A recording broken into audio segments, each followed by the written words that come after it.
श्री कृष्ण भगवान द्वारका में रानी सत्यभामा के साथ सिंहासन पर विराजमान थे।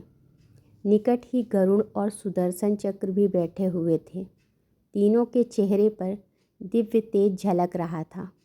बातों ही बातों में रानी सत्यभामा ने श्री कृष्ण से पूछा कि हे प्रभु, आपने त्रेता युग में राम के रूप में अवतार लिया था। सीता आपकी पत्नी थी, क्या वे मुझसे भी ज़्यादा सुंदर थी? द्वारिकाधीश समझ गए कि सत्यभामा को अपने रूप का अभिमान हो गया है। तभी गरुड़ ने कहा कि भगवान, क्या दुनिया में मुझसे भी ज़्यादा तेज गति से कोई उड़ सकता है? इधर सुदर्शन चक्र से भी नहीं रहा गया और वे भी कह उठे कि भगवान, मैंने बड़े बड़े युद्धों में आपको विजयश्री दिलवाई है। क्या संसार में मुझसे भी शक्तिशाली कोई है? भगवान मन ही मन मुस्कुरा रहे थे। वे जान रहे थे कि उनके इन तीनों भक्तों को अहंकार हो गया है और इनका अहंकार नष्ट करने का समय आ गया है। ऐसा सोचकर उन्होंने गरुड़ से कहा कि हे गरुड़, तुम हनुमान के पास जाओ और कहना कि भगवान राम माता सीता के साथ उनकी प्रतीक्षा कर रहे हैं। गरुड़ भगवान की आज्ञा लेकर हनुमान को लाने चले गए। इधर श्री कृष्ण ने सत्यभामा से कहा कि देवी, आप सीता के रूप में तैयार हो जाओ, और स्वयं द्वारिकाधीश ने राम का रूप धारण कर लिया। मधुसूदन ने सुदर्शन चक्र को आज्ञा देते हुए कहा कि तुम महल के प्रवेश द्वार पर पहरा दो और ध्यान रहे कि मेरी आज्ञा के बिना महल में कोई प्रवेश ना करे। भगवान की आज्ञा पाकर चक्र महल के प्रवेश द्वार पर तैनात हो गए। गरुड़ ने हनुमान के पास पहुंचकर कहा कि हे वानर श्रेष्ठ, भगवान राम माता सीता के साथ द्वारका में आपसे मिलने के लिए प्रतीक्षा कर रहे हैं। आप मेरे साथ चलें। मैं आपको अपनी पीठ पर बैठाकर शीघ्र ही वहां ले जाऊंगा।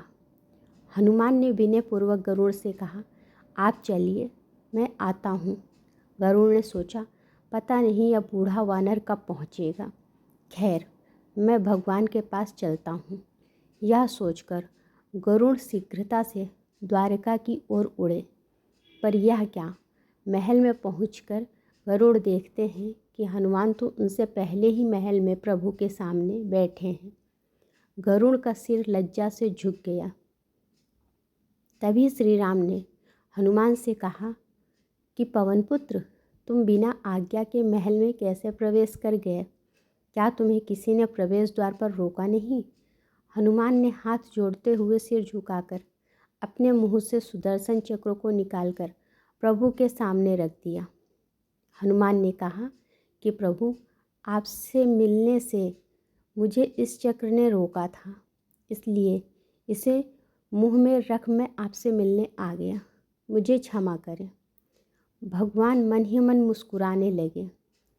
हनुमान ने हाथ जोड़ते हुए श्री राम से प्रश्न किया, हे प्रभु, आज आपने माता सीता के स्थान पर किस दासी को इतना सम्मान दे दिया है कि वह आपके साथ सिंहासन पर विराजमान है?